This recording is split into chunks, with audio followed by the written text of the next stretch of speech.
Welcome to my second class about regression, which is dedicated to linear least squares.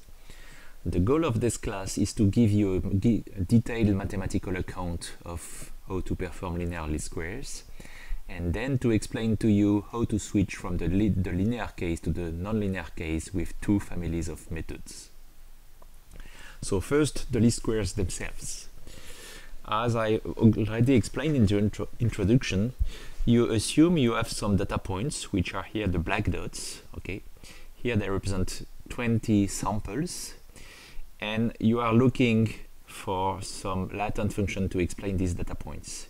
Here I am performing linear least squares, so I am looking for a particular model f hat, which is the thick red line that you can see here. And the vertical lines, the blue lines here, represent residuals, which is the distance between the data point and the function, the value of the model at the corresponding input. Okay, so if my model is linear, it can be written this way. So it is just a vector of weights multiplied by the input. Okay, the function itself is this. Actually, with just this vector of weights, I can define the slope of the linear model at a given point. If I also need an offset, what I have to do is to increase the input dimension with one row of ones, which is so that the vector will be extended with the offset corresponding to this additional dimension. And now what I want to do is to find the model that minimizes the squared sum of the residuals. Okay, so that's a residual. Okay, so in the linear case, that's now a residual. And what I want to do is to minimize the square sum of these values over all my samples. Here, this is written in algebraic form. Okay, so I am considering a vector here and a matrix here, but you could also see it as the sum of the squares of each data point, and that the writing would be a little less compact. So I will call this loss L of theta, okay, and that's the thing that I want to minimize over theta. So I want to find the vector theta that minimizes this function. How can I do this? Actually, mathematically, this is quite easy. So that's my L of theta. What I will do is that I will first expand the square by saying that this is this term transpose multiplied by the term itself. And then I will expand this product by distributing all the different elements. That gives you this. Finally, I will remark that this term and this term are identical, so I can sum them here. And that's the new form of my L of theta. Okay. Now, how do I find the minimum of this function?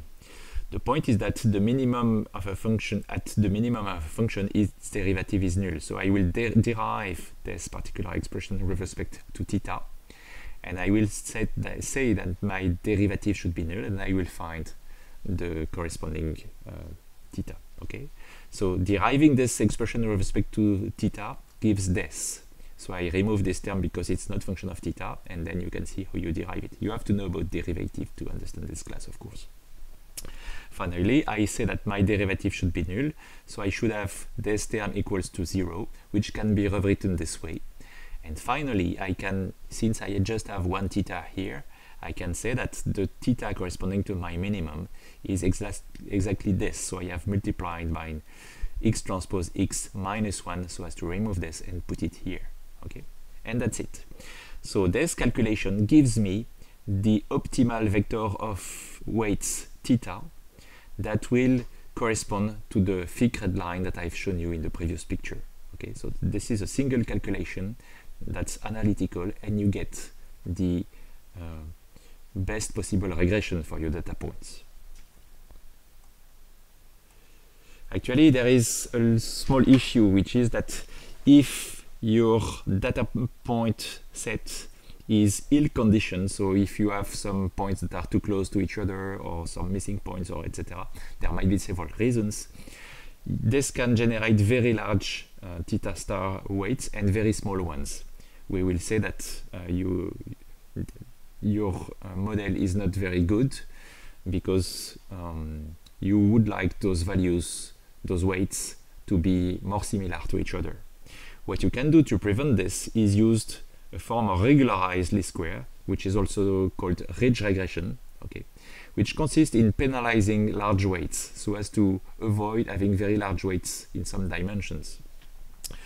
To do this, you will have to optimize with lower weights, and by doing so, you will sacrifice optimality of your model. Actually, you will rather try to minimize the same term as before, the same term as before, plus some term that prevent you to use very large weights. Okay, and that's the term here. And what you will have to do is to tune your lambda. So if you take lambda equals 0, then you have the same minimization as before, but if you take lambda large, then you sacrifice this term and this one becomes larger, and you want to avoid having large theta. And in that particular calculation, okay, if you want to minimize this particular function, you do the same calculation as before, and I won't show you how to do it again, but you find an analytical solution, which is the following. So you can see that just here, lambda times identity appears in this particular term, and that's it. Okay. So that's linear regression and regularized linear regression corresponding to ridge regression.